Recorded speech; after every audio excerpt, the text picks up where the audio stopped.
Assalamualaikum warahmatullahi wabarakatuh. Perkenalkan, nama saya Muhammad Alfi Dwitama dari kelas C5 Manajemen dengan NPM 101201209.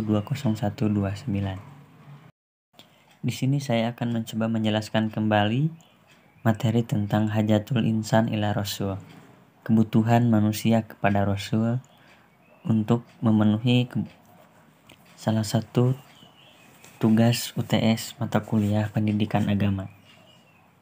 Setiap manusia diciptakan oleh Allah Subhanahu wa taala dengan fitrah, di mana manusia bersih, suci dan mempunyai kecenderungan yang baik dan ke arah positif, yaitu ke arah Islam. Fitrah manusia diantaranya adalah mengakui kewujudan Allah sebagai pencipta. Syarah. Yang pertama, al-insan.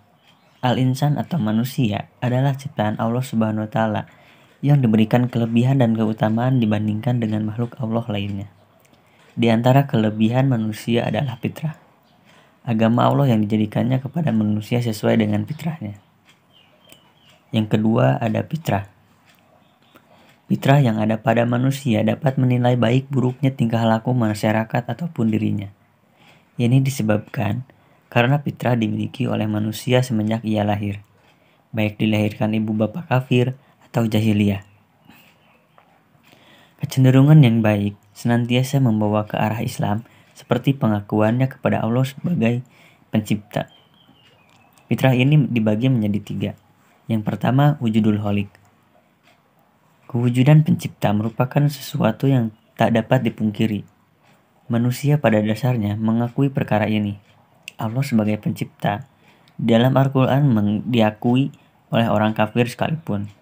Perjanjian manusia ketika di dalam rahim ibunya juga menyatakan alastu birabbikum qalu bala syahidna. Yang kedua, ibadatul khaliq. Manusia secara umum mendapat perintah dari Allah Subhanahu wa taala untuk mengabdi kepadanya. Pengabdian kepada Allah adalah sebagai hasil dan akibat dari pengakuan kita kepada Allah sebagai pencipta. Yang ketiga, hayatul mudadomah. Petunjuk dari Allah adalah untuk memandu manusia ke arah yang baik.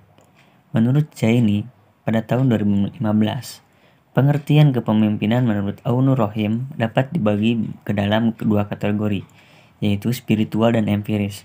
Dalam pengertian spiritual, kepemimpinan Islam secara mutlak berasal dari Allah.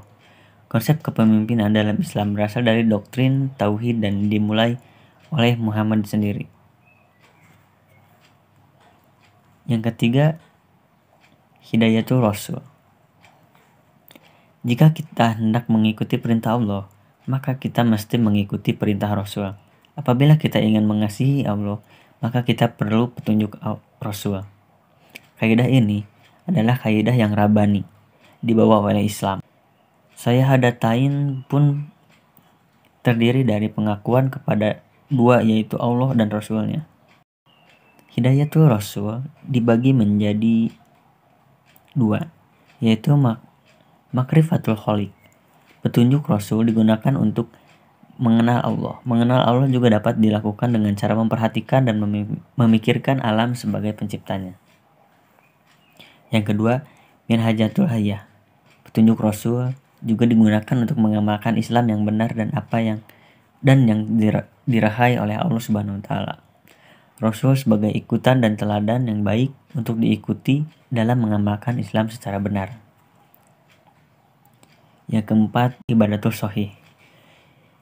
Ibadatul shahih adalah ibadah yang menyembah Allah dengan panduan mengikuti Rasul.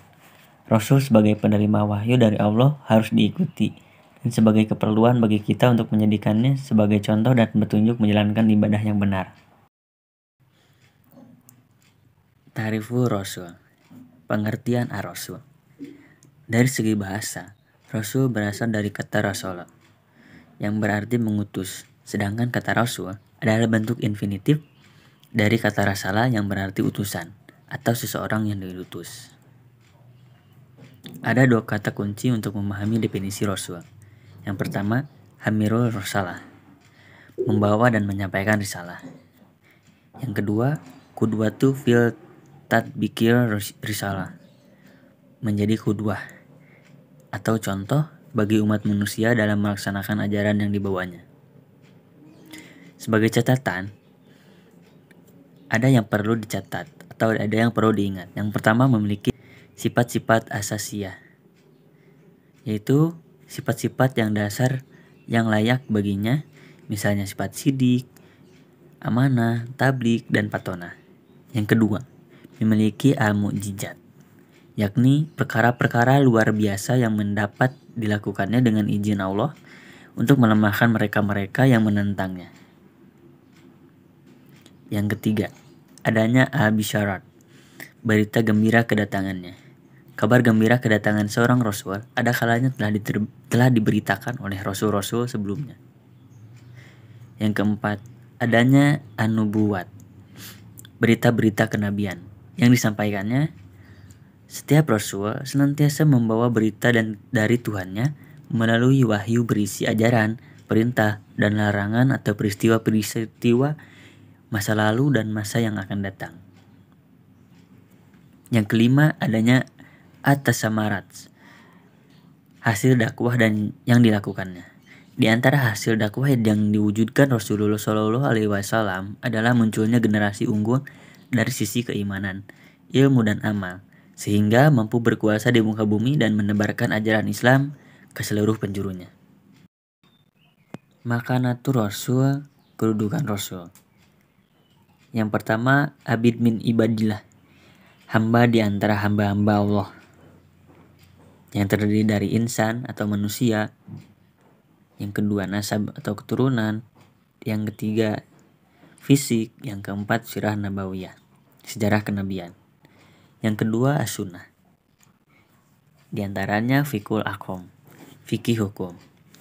Yang ketiga, rasul minal mursalin, rasul di antara rasul-rasul, yang terdiri dari tabligh risalah, adaul amanah, menunaikan amanah.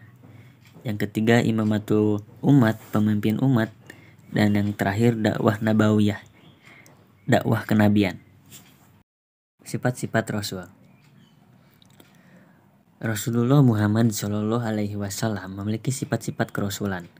Yang pertama, al-basariyatul kamilah, kemanusiaan seutuhnya.